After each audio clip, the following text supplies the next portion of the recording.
Hi மக்களே வணக்கம். நான் உங்க பிரபு பேசுறேன். இந்த வீடியோல என்ன பார்க்க போறோம் அப்படின்னா, இந்த விளாத்திக்குளம்ல நடந்த அந்த பாலியல் வன்கொடுமை செஞ்சு ஒரு 12ஆம் வகுப்பு மாணவி வந்து கொல்லப்பட்ட அந்த கேஸ் பத்தி தான் பேச போறோம். இந்த கேஸ் வந்து ஆல்ரெடி சிபிஐ இன்வெஸ்டிகேஷன்ல இருக்கு. அது இல்லாம இப்போ இன்னைக்கு நாள் ரிப்போர்ட்டின் படி அந்த ரேப் கேஸ் வந்து பண்ண ஒரு குற்றவாளிய வந்து அரெஸ்ட் பண்ணியிருக்காங்க. தர்ம முனீஸ்வரன் அப்படிங்கிற நேம்ல ஒரு பெர்சன் வந்து அரெஸ்ட் பண்ணியிருக்காங்க. ஸோ இவங்க வந்து அந்த ஏரியாவை சுற்றி இருக்கக்கூடிய சிசிடிவி கேமரா ஃபுட்டேஜ், அது இல்லாமல் அந்த வில்லேஜ் பீப்புள் எல்லாத்தையும் அவங்க இன்வெஸ்டிகேட் பண்ணி யார் குற்றவாளியாக இருப்பாங்க, இது தொடர்பான அந்த கிராமத்தில் இருக்கக்கூடிய இதுக்கு முன்னாடி குற்ற வழக்குகளில் இருக்கக்கூடிய நபர்கள், அது மட்டும் இல்லாமல் கண்டிஷன் பெயிலில் வந்திருக்கக்கூடியவங்க அப்படின்னு சொல்லி போலீஸ் டிபார்ட்மெண்ட் கிட்டத்தட்ட ஒரு பெரிய டீம், அதாவது 150 காவலர்களை கொண்ட ஒரு 6 பேர் இன்ஸ்பெக்டர்ஸு, டிஎஸ்பி, அது இல்லாமல் டிஐஜி, ஏடிஜிபி, எல்என்டோ ஏடிஜிபி அப்படின்னு சொல்லிட்டு ஒரு பெரிய டீம். ஒரு ஸ்டார்டிங்கில் இந்த கேஸ் கிட்டத்தட்ட 9-10 டேஸாக போயிட்டுருக்கு. இந்த பிரச்சனை நடந்து ஒரு 3 நாட்கள் தொடர்ந்து அங்கேயே அந்த லொக்கேஷன்லேயே இருந்து தங்கி இந்த கேஸை வந்து இன்வெஸ்டிகேட் பண்ணியிருக்காங்க.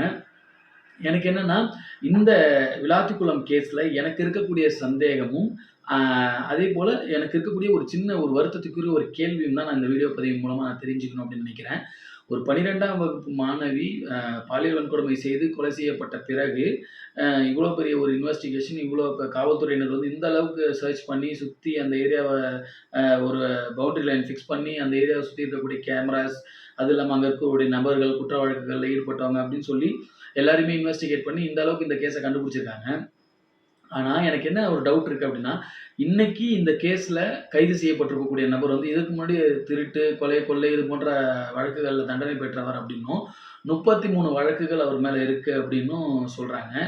அந்த முனீஸ்வரன் அப்படிங்கிற பர்சன் வந்து இதுக்கு முன்னாடி 2020ல் ஒரு மூதாட்டியை வந்து இதே போல் பாலியல் வன்கொடுமை செஞ்சு தண்டனைக்குரிய குற்றவாளி நிரூபிக்கப்பட்டிருக்காரு.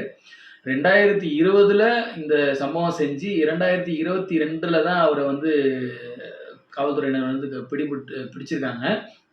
ஆனால் இதில் என்ன ஒரு டவுட் என்னென்னா, 2020ல் நடந்த சம்பவம் 2022ல் தான் வந்து அவர் பிடிபட்டிருக்காரு. 2024ல் தான் அவருக்கு வந்து ஆயுள் தண்டனை வழங்கியிருக்காங்க.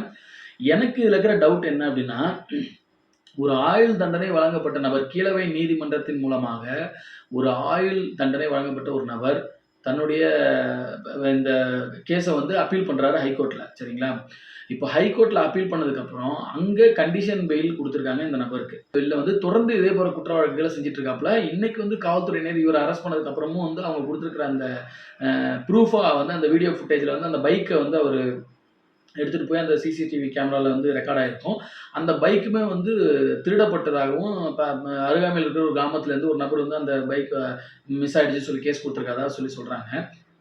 என்னுடைய டவுட் என்ன அப்படின்னா, ஒரு கீழவை நீதிமன்றத்தில் ஆயுள் கைதி அப்படின்னு சொல்லி பாலியல் குற்ற வழக்கில், பாலியல் வன்கொடுமை செய்த ஒரு குற்ற வழக்கில் தண்டனை பெற்ற ஒரு நபர் ஹைகோர்ட்டுக்கு போகும்போது ஆல்ரெடி இவர் வந்து நீதித்துறையின் மூலமாக வந்து தண்டனை பெற்று விட்டார். அதாவது இவர் வந்து பனிஷ்டு பர்சன். ரீசன் இல்லாத எத்தனையோ மனுக்களை வந்து எத்தனையோ அப்பீல் போகிற கேசஸை வந்து உயர்நீதிமன்றம், ஹைகோர்ட்டு, சுப்ரீம் கோர்ட் வந்து தள்ளுபடி பண்ணிடுவாங்க. அப்படி இருக்கும்போது இந்த நபருடைய மனுவையும் ஏன் வந்து தள்ளுபடி பண்ணலை? ஆல்ரெடி கீழவை நீதிமன்றத்தில் இவர் வந்து அந்த பாலியல் வன்கொடுமை செஞ்ச வழக்கில் தான் தண்டனை பெற்றிருக்காரு.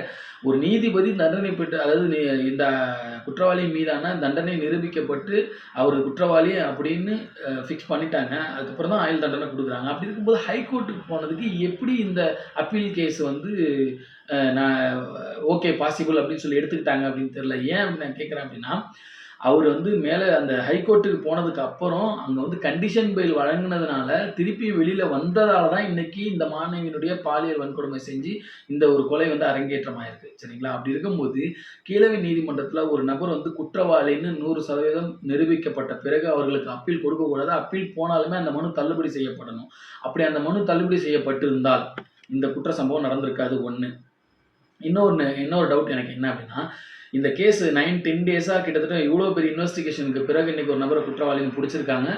ஃபாரன்சிக் டிபார்ட்மெண்ட்டு, டாக் ஸ்குவாட்ஸு, அதுவும் இல்லாம இந்த ஃபிங்கர் பிரிண்ட் எக்ஸ்பர்ட்ஸ்ன்னு சொல்லிட்டு கிட்டத்தட்ட இன்வெஸ்டிகேஷனை வந்து ரொம்ப டீப்லி சிபிஐ வச்சு இந்த அளவுக்கு என்கொயர் பண்ணி இந்த குற்றத்தை கண்டுபிடிச்சி குற்றவாளிக்கு தண்டனை வாங்கி தர அளவுக்கு இந்த இந்த கேஸ் போய்கிட்டு இருக்கு.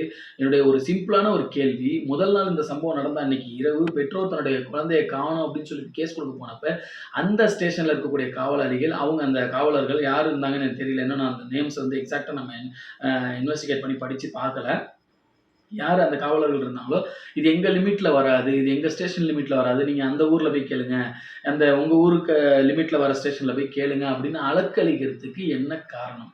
இப்போ வேற ஸ்டேஷன் லிமிட்ல இருக்கிறவங்க இன்னொரு ஏரியாவில் நடந்த இன்வெஸ்டிகேஷன் கேஸ் எமர்ஜென்சி அடிப்படையில் மக்களை பாதுகாக்கும் அந்த துரிதமான நேரத்தில் அந்த கேஸை பாதுகாக்கணும் அப்படிங்கிற அடிப்படையில் அவங்க அந்த கேஸை எடுத்தால் என்ன இவங்களுக்கு பனிஷ்மெண்ட் கொடுத்துருவாங்களா? என்னுடைய கேள்வி என்ன அப்படின்னா, நம்ம வீட்டில் நம்மளுடைய அக்கா தங்கையோ யாரோ ஒரு குழந்தையோ நம்ம வீட்டில் காணும், அம்மாவோ அக்காவோ தங்கச்சியோ ஒருத்தவங்களை காணும் அப்படின்னா நம்ம எப்படி பரிதவிப்போமோ, எப்படி நம்ம பதறி போவோமோ, எப்படி நம்ம அந்த பதட்டத்தில் உடனுக்குடனாக தேடி கண்டுபிடிச்சி நம்மளோட உறவுகளை நம்ம கிட்ட வந்து சேர்க்கணுங்கிற அந்த பதட்டமும் அந்த இயக்கமும் அந்த உணர்வும் வந்து இருந்திருந்தால் அந்த காவல்துறையினர் உடனே அந்த கேஸை எடுத்து இன்வெஸ்டிகேட் பண்ணி உடனே சர்ச் பண்ண ஆரம்பிச்சிருந்தாங்க அப்படின்னா மேபி ஒருவேளை இந்த குற்றவாளி பிடிபட்டிருக்கலாம். ஒருவேளை அந்த பிள்ளை வந்து கொல்லப்படாம, அந்த பிள்ளை உயிரோட பிடிக்கப்பட்டிருக்கலாம். ஒருவேளை இந்த கற்பழிப்பு சம்பவமே நடக்காம, இந்த இது நடக்காம தடுக்கிறதுக்கான ஒரு வாய்ப்பு ஏற்பட்டிருக்கலாம். ஒருவேளை அந்த பெண் இந்த சம்பவம் நடந்திருந்தாலுமே உயிரோட ஒருவேளை காப்பாற்றப்பட்டிருக்கலாம்.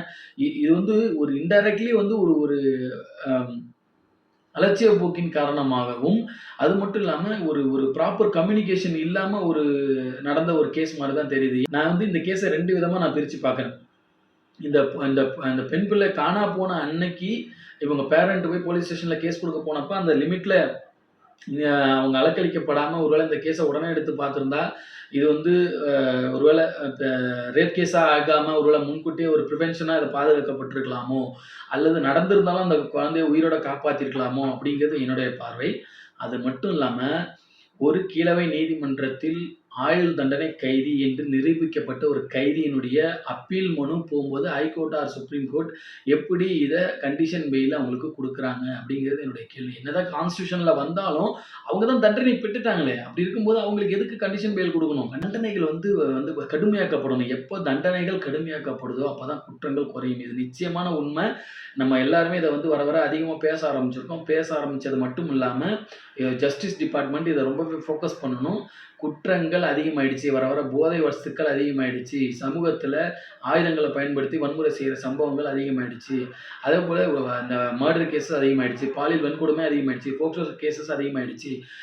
ரவுடிசம் அதிகமாயிடுச்சு. அப்படி இருக்கும்போது லா அண்ட் ஆர்டர் இஷ்யூஸ் அதிகமாயிட்டே போகுது. சட்ட ஒழுங்கு பிரச்சனை அதிகமாயிட்டே போகுது அப்படிங்கும்போது, இங்க அரசியல்வாதிகள், அரசு அதிகாரிகள் என மூலைக்கு மூலை யாரையாவது காரணம் காட்டிக் கொண்டு இல்லாமல், இந்த பிரச்சனைகளுக்கு தீர்வு என்ன? இந்த பிரச்சனைகளுக்கான ஒரே தீர்வு தண்டனைகள் கடுமையாக்கப்பட வேண்டும்.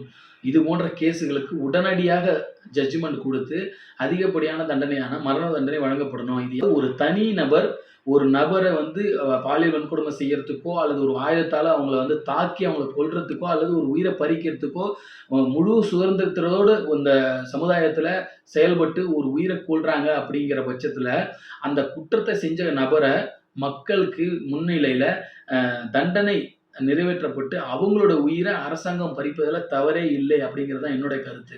அது மட்டும் இல்லாம, மருத்துவ ரீதியா இப்போ மருத்துவ ரீதியா பார்த்தீங்க அப்படின்னா, ஏதோ ஒரு மூளைச்சாவு அடைஞ்ச நபரோ, அல்லது ஏதேனும் ஒரு உடல் ரீதியான ஒரு அ அ வாழ முடியாத சூழ்நிலைக்கு தள்ளப்பட்ட ஒரு நபர், அ எப்படி வந்து கடைசி பட்சத்தில அவங்களுடைய ரிலேட்டிவ்ஸோட அக்செப்டன்ஸ்ல மருத்துவர்கள் அரசு வழிமுறைகளை பின்பற்றி எப்படி கருணை கொலை செய்வது நியாயப்படுத்தப்படுகிறதோ, அதே போன்று இது போன்ற சமுதாயத்துடைய விஷக்கிருமிகள் களையப்பட வேண்டும். அப்படி இருக்கும்போது இவங்கள வந்து இவங்களுக்கு பனிஷ் பண்றதுல நீங்க யோசிக்க வேண்டிய அவசியமே இல்ல. இவங்களுக்கெல்லாம் வந்து definitely they they should be a die. இவர்கள் மரணத்திற்கான ஒரு குழந்தைகள். சமுதாயத்த இது போல வந்து மிக கொடூரமான வழக்குகள்ல பதியப்படக்கூடிய இந்த குற்றவாளிகள் நிரூபிக்கப்பட்ட பிறகு, இவர்கள் தண்டிக்கப்பட வேண்டிய குற்றவாளிகள். அப்படி இருக்கும்போது ஒரு தடவ ஜட்ஜ்மெண்ட் வந்துருச்சு அப்படின்னா, இமிடியேட்லி இந்த பாலியல் வன்கொடுமை, போக்சோ கேஸ், மர்டர் கேஸ் அதேபோல இந்த வித்தவுட் ரீசன்ல வந்து ரொம்ப தீவிரமான விதத்துல மதுவோ, போதையோ அல்லது ஏதேனும் போதை வஸ்துக்கள பயன்படுத்தி இந்த ஏதேனும் ஒரு தீவிரமான ஒரு குற்றத்த, அதாவது மக்களுக்கு சகிச்சிக்கவே முடியாத குற்றங்கள செய்யக்கூடிய நபர்களுக்கான தண்டனைகள் தீவிரமாக்கப்படணும் அப்படிங்கிறத இந்த வீடியோ மூலமா நான் வந்து தெரிவிச்சுக்கிறேன்.